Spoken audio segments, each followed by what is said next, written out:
It's easy to get stuck up in numbers rather than going behind the numbers and seeing the real picture. For example, Ronit may have scored 45 marks and Kapil may have scored 85 marks. Whom do you think is the better student? Well, it's very difficult to make a judgment unless you know the marks are out of what total. For example, Ronit's 45 may be out of 50 and Kapil's 85 may be out of 100. It's a simple thing that you need to know the base from which it has been scored. I mean, it's the same mistake we do when we compare a TCS stock of running at 4,000 with Infosys stock running at 2,000 when we don't know the base, but we're still comparing them.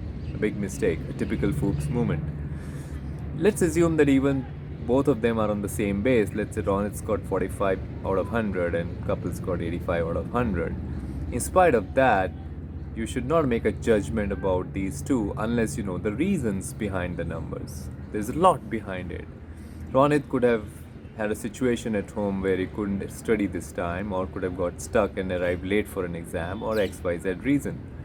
So unless you look behind that how has been Ronit overall and what is the reason for why Ronit could not score this time, it's very difficult to make a judgment on a stock. And that's exactly whether it's stocks or mutual funds or any kind of investment, you cannot go by just numbers. And that's exactly why robotics cannot just replace human intervention, because robotics cannot go behind the numbers and find out the reasons for the numbers, or for the super performance, or for the underperformance.